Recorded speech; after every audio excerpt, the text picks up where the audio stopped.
Lotus Kamal কি পরিকল্পনা কে তাহলে পরিকল্পনা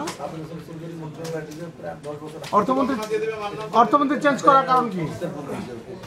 অর্থমন্ত্রী বয়স হওয়ার কারণেই অর্থমন্ত্রী চেঞ্জ হচ্ছে, যেহেতু উনি ঘোষণা দিয়েছিলেন যে উনি আগামীতে আর কোনো রিটায়ার্ডে যাচ্ছেন, রিটায়ারমেন্টে যাওয়ার কারণেই তিনি এবার আর মন্ত্রণালয়ের কোনো দায়িত্ব পাচ্ছেন না। নতুন করে ব্যাপারটা কেমন হলো?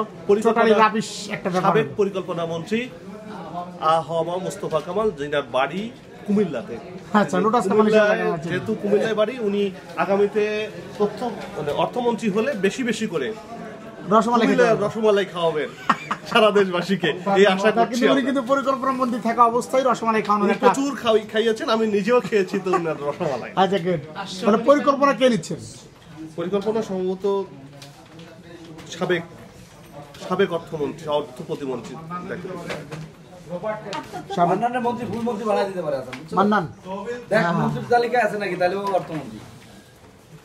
মান্নান তো অবশ্যই আছে।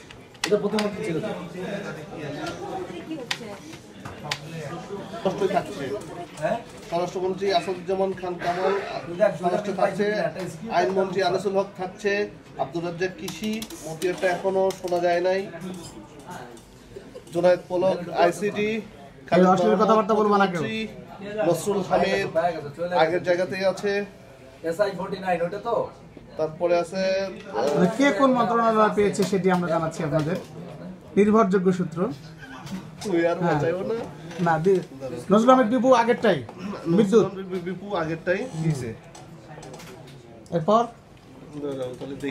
ডক্টর আব্দুর রাজ্জাক খাদ্য কৃষি, এনামুল হক শামীম পানি প্রতিমন্ত্রী, আচ্ছা, নওফেল শিক্ষা প্রতিমন্ত্রী, ঋতুমণি শিক্ষা, ভালো কিছু লোক এবার নতুন ত্রাণ ও দুর্যোগ প্রতিমন্ত্রী,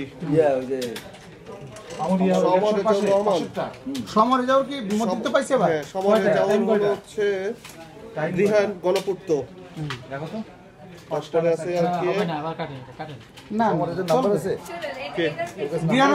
কি প্রতীক না এখনো সবার যাও শাহরিয়ার আলম আগের জায়গায় থাকছে, এনামুর রহমান তো বললামই, আর কাইমা মোজাম্মেল আগের জায়গায় থাকছে। আমরা শ্রদ্ধা করে তাকে স্মরণ করি। তুমি তো লাইভে আছো না? লাইভ না, অসুবিধা নেই। আর বাকি মোজাম্মেল মুক্তিযোদ্ধা মন্ত্রণালয়ের দায়িত্ব বহাল থাকছেন। হ্যাঁ, ওকে। এরপর এখন টোটাল হয় না, দেখে বলে দিচ্ছি। আচ্ছা, বলতে তাহলে আপডেট করো কে কোন মন্ত্রণালয় পাচ্ছে সেটা আমরা জানাচ্ছি। রাসেল বীর বাহাদুর পার্বত্য চট্টগ্রাম বিষয়ক মন্ত্রণালয়, উষয় সিং পার্বত্য চট্টগ্রাম মন্ত্রণালয়, সেটা ওটাই ছিল আগে থেকে।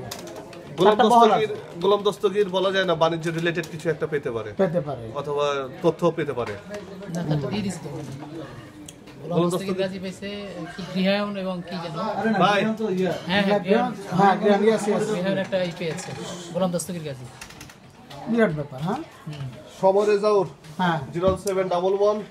আব্দুল মোমেন পররাষ্ট্র মন্ত্রণালয় করেছে, ডক্টর আব্দুর রাজ্জাক, ডক্টর দীপুমণি, আনিসুল হক, আহমদ মোজাম্মেল হক, আসাদুজ্জামান খান কামাল, মোস্তফা জব্বার, মান্নান, চৌধুরী, বীর বাহাদুর, ডক্টর আব্দুল মোমেন, গোলাম দস্তগীর গাজী, শাহরিয়ার আলম, নসরুল হামিদ বিপু, জুনায়েদ আহমেদ পলক, সাইফুজ্জামান চৌধুরী, জাভেদ, খালিদ মাহমুদ চৌধুরী, জাহিদ আহসান রাসেল যিনি গাজীপুরে, ডক্টর এনামুর রহমান, সমরাজর করিম, এনামুল হক শামীম, টিপু মুন্সি, মহিবুল হাসান চৌধুরী নওফেল, সাধন চন্দ্র মজুমদার, আশরাফ আলী খসরু। এবারের যে মন্ত্রিসভা, সেই মন্ত্রিসভায় অনেকগুলো নতুন রয়েছে এবং অনেক পুরনোরাও বাদ পড়েছেন। হ্যাঁ, সময় রেজাল্ট করে নাম্বার মন্ত্রীকে ফোন মারবো না। আচ্ছা, কবে নাগাদ এরা শপথ নিচ্ছে? কালকে বিকেল 3:30টায় বঙ্গভবনে রাষ্ট্রপতি মহামান্য রাষ্ট্রপতি আব্দুল হামিদ নবনির্বাচিত মন্ত্রী, প্রতিমন্ত্রী, উপমন্ত্রীকে শপথ বাক্য পাঠ করাবেন। ধন্যবাদ।